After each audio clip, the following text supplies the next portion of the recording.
Right now, I am in one of the spots that my family and I really like to come from time to time. It's not every single day, but right behind me, I've got Everwise Amphitheater. Just behind me, you've got White River State Park. They're actually doing some work on the main building there behind me, and I can hear it.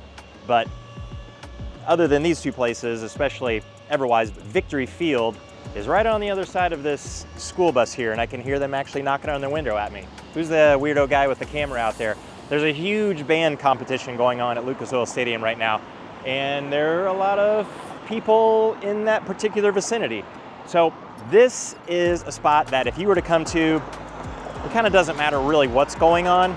There's almost always something going on. Now it's a little late in the year, so Victory Field is pretty quiet. They're doing some repairs there. That's where the Indianapolis Indians play, which is the AAA team for the Pirates. I'm gonna cross the street up here. Ooh, this guy's stopping for me. How nice, even on a green light. Not much happening there, but this parking lot behind me is pretty busy, and then up around the JW Marriott's busy, Lucas Oil Stadium, tons and tons of people going on around there. And you'll always get a sense that something's happening here, but I had a conversation just the other day with someone from a different part of the country, completely different part. They're pretty far west, actually they're Los Angeles. So really, really happening place. And they wanted to get away from there. And so coming here, they certainly had a worry. So we're gonna talk about that in this video, stay tuned.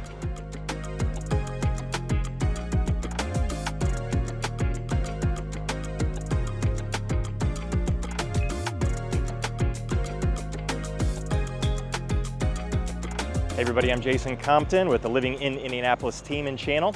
Welcome back. Again, I am down here next to White River State Park, Victory Field, the JW Marriott right here in front of me.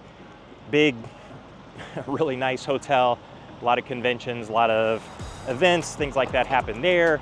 Lucas Oil, Indianapolis, Indiana Convention Center, which I'm walking towards up ahead here. Lots of things happening. So can it give you a false impression of a lot of things happening in Indianapolis? And when this client, and actually many others, have visited Indianapolis, they'll come down here for a little while. Maybe they'll come down here for dinner, or had some go right across the street over here. You can't see because of the bank, but the Victory Field is right there behind me. That's one of my favorite places in the whole city, favorite things to do, especially with kids. It's just cheap, it's fun, great place. So they've come to that before just to get the experience and the vibe, and you can see the skyline of Indianapolis in the background. Really cool, but these, honestly, you're not living around this. So these are kind of unique things. And where we were looking, for this particular client, we were looking in Brownsburg, Avon, and into Plainfield, but mostly Brownsburg. And if you get into Brownsburg, fantastic place. Great schools, it's still relatively affordable, and it's even affordable when you compare it to other places around the metro. Not by a ton, but it is somewhat affordable, more so. They don't have anything like this around them, and they're kind of used to being in the hustle and bustle of everything, and that is what they're trying to escape. But at the same time, they don't want to be too far away from that, if you know what I mean. So there are places in Brownsburg where, I mean, wow, speaking of wow, ambulance right there behind me. That just about blew my ears out. So they are in Brownsburg, and some of these places feel kind of rural. They feel like they're out there, there's really nothing around them.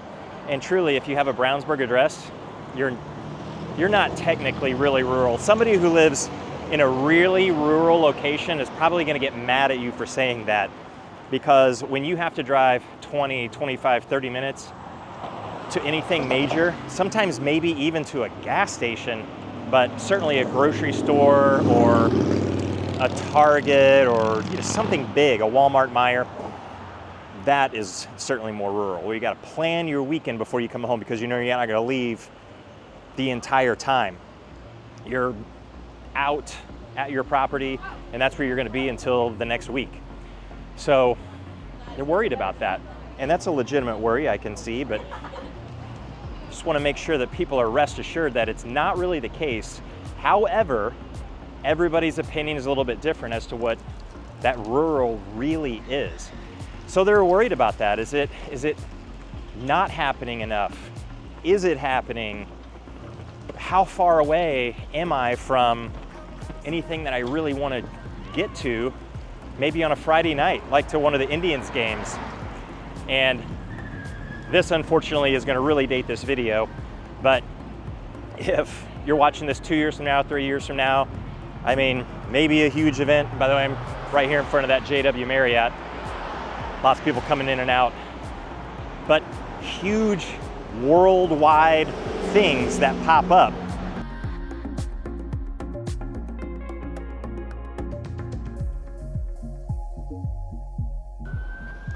So like Taylor Swift, whether you like her or not, I happen to like her, my kids like her, especially my daughter, 6-year-old daughter, at least right now, loves Taylor Swift. And so does a lot of the world. Her tour is really, truly a world event. And she's playing 2 nights here in just a few days in Indianapolis. So Indy's on the map. Indy's on the map for a lot of things. So we've got, of course, the Indianapolis Indians, we've got the Colts, we've got the Fever, and the Fever are certainly on the map.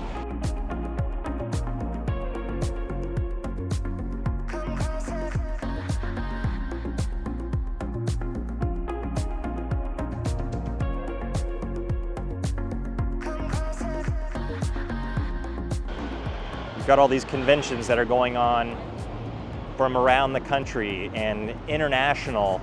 We have the museums. We've got so much that we really can't talk about all of it. NCAA headquarters, like you should just see, just cut it out of the corner of my eye right over there. So all of the NCAA events, it's a huge long list of things that are going on in Indianapolis. But if you live in Brownsburg, or if you live in Westfield, way to the north, or you live in Greenwood, how much are you really gonna feel that? Well, honestly, if you live on the far outskirts of a place like Noblesville, way, way north Noblesville, well, you are a distance, so there's a certain amount of mileage that you just can't get over, but it might take you 40 minutes, 45 minutes to get right down here, make sure nobody's pulling in this lot, right down here to the Indians game, or right down to a parking lot for the Colts game. And if you're ever at big events like that, often enough, you know parking is always an issue. So you find your little secret parking spots, and we definitely have one. There's maybe 200 cars that fit in the lot. We know exactly where it is. It's buried in there. And we'll get there early enough to where we can always get a spot, and it's a short walk. Tons of those kinds of parking lots around, and parking garages. Honestly, I don't think the parking is big an issue in Indy as it is in some other cities where I've been to some big events. It still takes a while. You're at a big event and you have to take that into account and of course expect that. You go to a Colts game and there's 60,000 people there, so congregating in one spot. You go to that Taylor Swift show, there's gonna be a lot more around there than in the stadium, very likely. So it's going to be a very, very busy environment. When the Super Bowl was here, unbelievably busy environment in this area, and parking was kind of difficult, not just for the Super Bowl, because of course that's a really limited number of people that's going to that, but everything around it, because people just wanted to be near it. And the whole festival the week before it was phenomenal. You're just not that far from all of those things. And truth be told, out of all the cities that I visited, I like a lot of cities, but this is one of the reasons why I do like Indianapolis so much, is that you don't have to live in this all the time. And even if you're not near where a lot of the events happen in your city, but it's just crazy busy all of the time, across the street while I have a chance. Nice car, dude. I like that thing. So you don't have to be. And then the good thing is that you're not an hour and a half, sometimes more, because of the traffic or the distance to get to some of these events. So it's a nice balance, and we had this long conversation about that.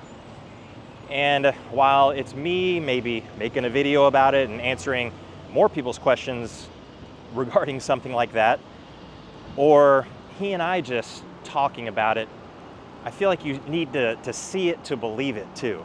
So when you make your visit, if you're making a visit here, you've never been to Indianapolis, or you've been here years ago and it was just for something like a concert or a Colts game or a Pacers game, something like that, you didn't really get a good feel for it. So let's say you're exploring a couple of cities that you're thinking about living in. Well, reach out, because we can tell you how to explore those cities. They're not gonna have enormous places like this, but they're gonna have their own places with their own personality. And we can tell you what those places are and why they're important to that particular city, why they might not seem very important to you, but are still important overall, even if you aren't going to use those. And then talk about how you can connect yourself to Indianapolis whenever you want to. So some people, of course, aren't going to work in Indy. They're not going to really have anything to do with Indy in their minds, like they're never going to come here. But it's not true. You're going to come to Indianapolis for something. Maybe once a year, maybe twice a year, maybe once a month. It could be more or less than that each year. Who knows? But it's nice to have the familiarization of what it offers, and also how you're distant from that, yet still close enough to where it's not such a brutal inconvenience to get to it. So what a nice balance. I mean, there are some other cities in the country that are kind of similar to this. They're not too big to where it is just so brutally hard to do anything, and they're not too small where they just don't have anything. So again, that's why I like Indianapolis, because the sweet spot, I think, is pretty good size, but it is smack right in that sweet spot. Trust me when I say there are haters on Indy, no doubt. But I think you're also gonna find plenty of people with the same opinion of it that I have right now. I don't wanna live down here in this and deal with this all the time. I wanna live away and have more flexibility, which we do, and we can drive from our house and in 26 minutes be in that parking lot for that Colts game, or an event at Lucas Oil Stadium, or 29 minutes right here, our parking lot for Victory Field, or in the parking garage for Victory Field. Sometimes we get held up right here where it gets tight and congested and crowded. And it's about 31 minutes to White River State Park or Everwise Amphitheater, or any of the restaurants that we want along Mass Ave. Mass Ave is probably my favorite part of Indianapolis. And if we want to go to dinner some night, it's not that bad a drive to get to it. So don't fear that, but if you still do fear that and you have questions about it, then reach out any way that you know how. Call, text, email, best ways. We can chat about it, and we can set you up for when you do visit, so you can at least get your own perspective on things, and you can dial in the preferences that you have about any place around Indianapolis. So we'll catch you in the next one.